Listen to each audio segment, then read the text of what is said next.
Major General Merritt Austin Edson, known as Red Mike, was a general in the United States Marine Corps. Among the decorations he received were the Medal of Honor, 2 Navy Crosses, the Silver Star, and 2 Legions of Merit. He is best known by Marines for the defensive Lunga Ridge during the Guadalcanal Campaign in World War II. He received a commission as a second lieutenant in the Marines in October 1917, and served in France and Germany in World War I. After the war he held several positions until going to flight school in 1922. After graduating flight school and being designated a naval aviator, he performed several assignments in Central America and China. It was in Central America where he received his first Navy Cross and the Nicaraguan Medal of Merit with Silver Star. When World War II started, Edson was sent as the commanding officer of the Marine Raiders and earned his second Navy Cross on Lunga. When his unit was sent to fight on Guadalcanal, Edson led his men in fighting, for which he would later receive the Medal of Honor. After World War II, Edson held several commands until retiring from the Marine Corps August 1, 1947. After retirement he had several jobs, including the director of the National Rifle Association. Early years. Edson was born in Rutland, Vermont, but grew up in Chester, Vermont, and after graduating from high school he attended the University of Vermont for 2 years. On June 27, 1916, he left college as a member of the 1st Vermont National Guard Regiment and was sent to Eagle Pass, Texas, for duty on the Mexican border.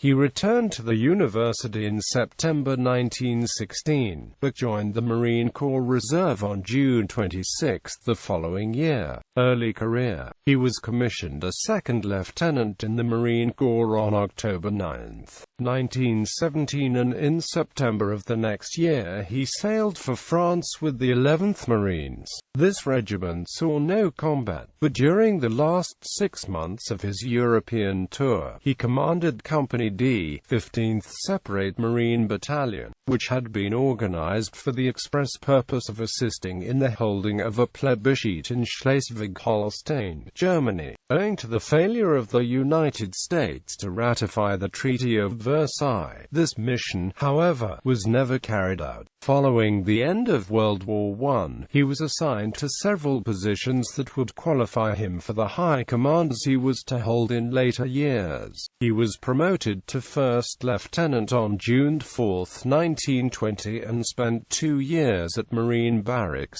Quantico, Virginia, as the adjutant registrar of the Marine Corps Institute, after which he was sent on a short tour in Louisiana guarding the mail. His interest in military aviation prompted him to apply for flight training at NAS Pensacola, Florida, and he earned his gold wings as a naval aviator in 1922.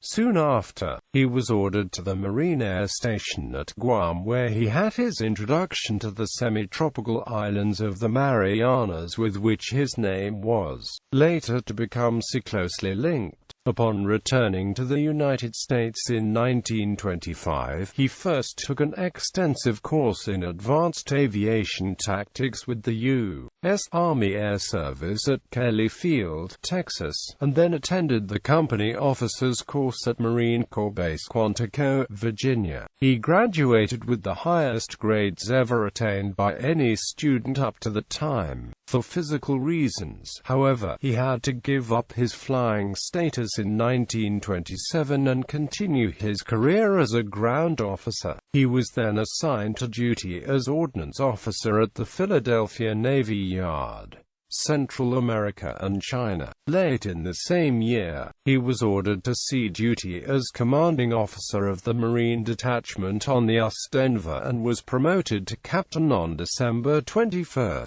1927. During service in Central American waters, his detachment was ashore in Nicaragua during the period February 1928–1929.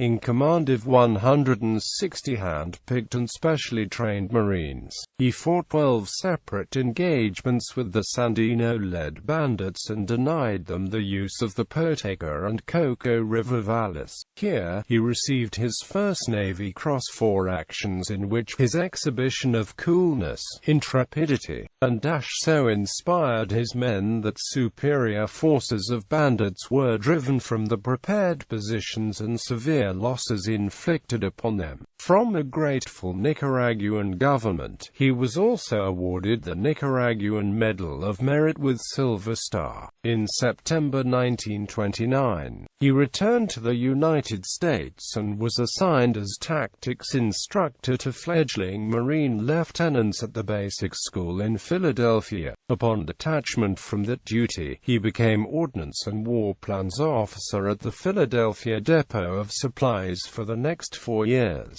This ordnance duty was not new to him since he had been closely associated with the development of small arms marksmanship within the Marine Corps. In 1921, he had been a firing member of the winning Marine Corps team at the national matches at Camp Merritt, Ohio. In 1927, 1930, and 1931, he served with the rifle and pistol teams as assistant coach. During the regional matches of 1932 and 1933, he acted as team coach and captain, respectively. Upon the resumption of the national matches in 1935, he was captain of the Marine Corps National Rifle and Pistol teams of 1935 and 1936, winning the national trophies in both years. After short tours at Marine Corps Recruit Depot Parris Island and Marine Corps Headquarters in Washington, D.C., he was enrolled in the Senior Officers Course at the Marine Corps Schools, Quantico, Virginia in 1936.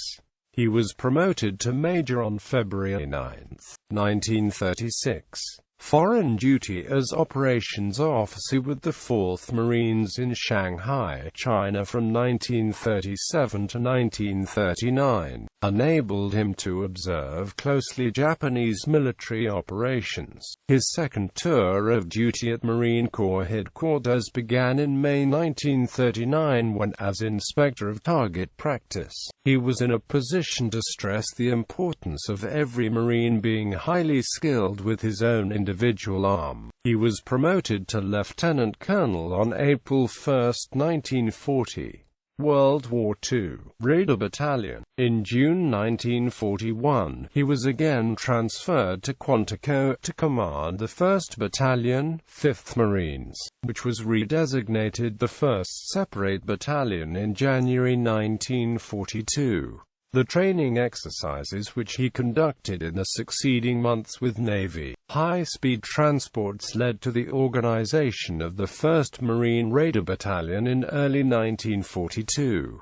This unit was the prototype of every Marine Raider battalion formed throughout the war. He was promoted to colonel on May 21, 1942. Colonel Edson's introduction to the Pacific Theater of Operations began with the overseas training of his Raider Command in American Samoa. On August 7, 1942, his Raiders, together with the 2nd Battalion, 5th Marines, landed on Tulungi, British Solomon Islands. 2 days of severe fighting secured this strategic island in the Battle of Tulungi. After his battalion relocated to Guadalcanal, they conducted raids on Savo Island and at Tasimboco on Guadalcanal. He was awarded a Gold Star in lieu of a Second Navy Cross for his successful conduct of the Tulungi operation. Guadalcanal. The battle he is best known for was the defensive Lunga Ridge on Guadalcanal, September 13–14, 1942.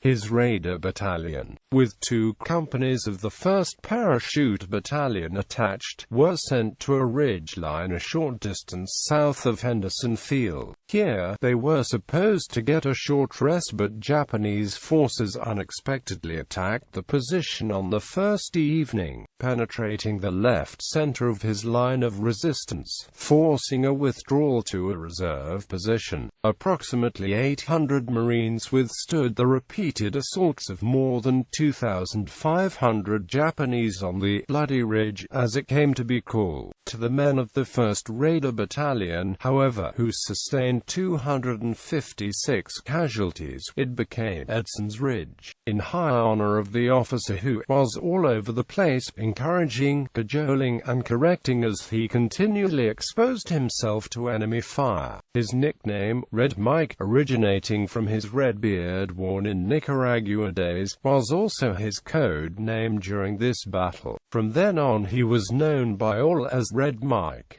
It was for this action, the Battle of Edson's Ridge, that he received the Medal of Honor. After Edson's Ridge, he was placed in command of the 5th Marine Regiment. In this capacity, he was one of the primary leaders in the Matanikau actions from September 23 to October 9, 1942. He also commanded the 5th Marines during the battle for Henderson Field and until the regiment was withdrawn from Guadalcanal, along with the rest of the 1st Marine Division, in November 1942. Shortly after, another officer stated that officers and men would willingly follow him anywhere, the only problem was to keep up with him. A combat correspondent testified that he is not a fierce Marine.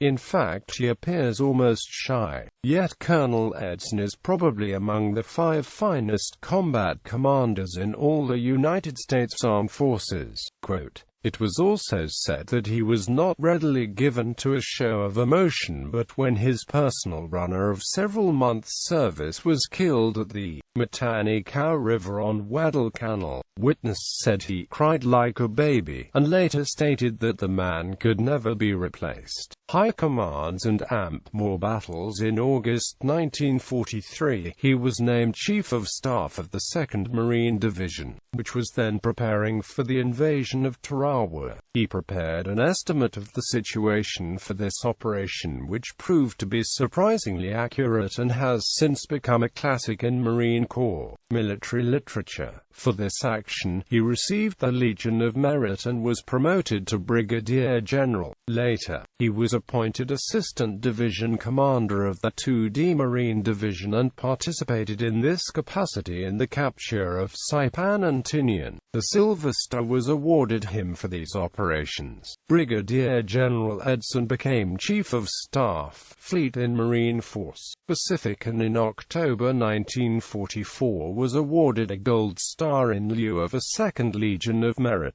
Duty as Commanding General, Service Command, Fleet in Marine Force Pacific, rounded out 44 months of continuous service in the war zone. When a young officer asked him when he might expect to be rotated back to the United States, BGEN Edson replied, "When the war's over, when the job's done, retirement." In December 1945, he was assigned to the office of the Chief of Naval Operations and, in February 1947, to Marine Corps Headquarters. Retirement from active duty came at the age of 50 years and after more than 30 years in the military service of his country. He was promoted to Major General at the time of his retirement on August 1, 1947. Following retirement from the Marine Corps, he became the first Commissioner of the Vermont State Police, organizing the force partially from an older organization of motor vehicle officers. He established the organization on a semi-military basis which has since been adopted by other states. In July 1951, after returning to Washington, D.C., he became Executive Director of the National Rifle Association, where his major efforts in that post were stimulating the interest of Americans in rifle marksmanship.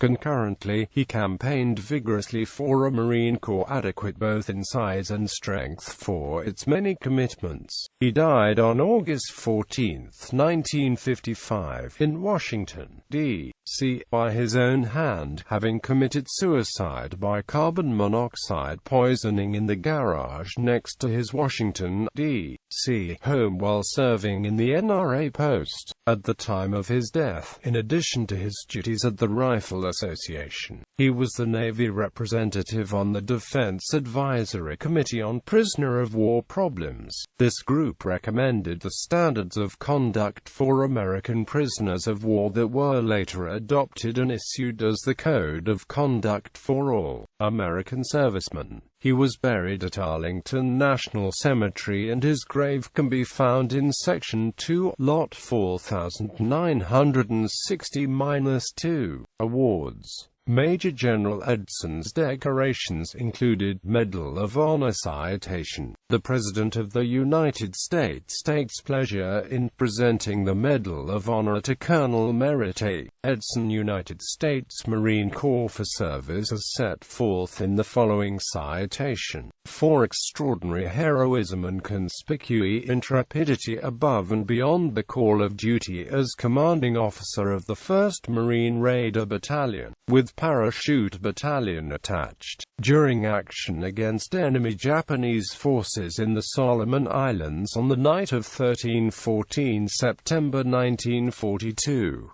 After the airfield on Guadalcanal had been seized from the enemy on August 8, Col. Edson, with a force of 800 men, was assigned to the occupation and defense of a ridge dominating the jungle on either side of the airport, facing a formidable Japanese attack which, augmented by infiltration, had crashed through our front lines. He, by skillful handling of his troops, successfully withdrew his forward units to a reserve line with minimum casualties. When the enemy, in a subsequent series of violent assaults, engaged our force in desperate hand-to-hand combat with bayonets, rifles, pistols, grenades, and knives, Col. Edson, although continuously exposed to hostile fire throughout the night, personally directed defense of the reserve position against a fanatical foe of greatly superior numbers. By his astute leadership and gallant devotion to duty, he enabled his men, despite severe losses, to cling tenaciously to the position on the vital ridge, thereby retaining command not only of the Guadalcanal airfield, but also of the 1st Division's entire offensive installations in the surrounding area.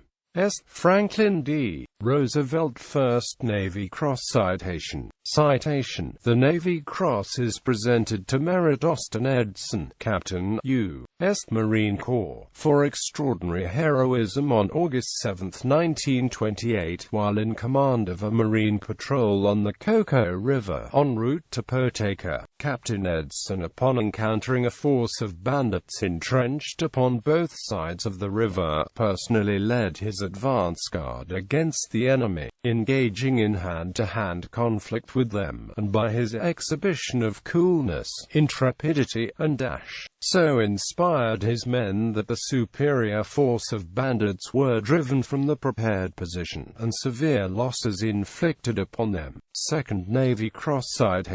Citation. The President of the United States takes pleasure in presenting a Gold Star in lieu of a second award of the Navy Cross to Merritt Austin Edson, Colonel, U.S. Marine Corps, for extraordinary heroism and devotion to duty while serving as commanding officer of the Tulungi Combat Group during the landing, assault and seizure of enemy Japanese-held Tulungi Island, British Solomon Islands, 7 to August 9, 1942. In personal command of the 1st Marine Raider Battalion during the initial operation, Colonel Edson advanced the attack of his battalion and its supporting units with such skill, courage and aggressiveness that he was an inspiration to the entire combat group and was directly responsible for the capture of Tulungi Island. His gallant conduct throughout this hazardous action was in keeping with the highest traditions of the United States Naval Service. Other honors. In addition to the Medal of Honor and his other military awards, Edson also received several marksmanship awards, including the Distinguished Rifleman Badge in 1927. Edson Range, a part of Camp Pendleton's Stewart Mesa area, was named Edson Range in his honor in 1964. Edson Range was built to replace the one at Camp Matthews in Loyola. The range is used for teaching marksmanship training to recruits from Marine Corps Recruit Depot San Diego. On October 28, 2008, more than 200 volunteers unveiled a monument in honor of Major General Edson during a ceremony at Edson Range. The volunteers used rocks and recycled stripper clips and brass shells from throughout Edson Range in the summer to end making the monument.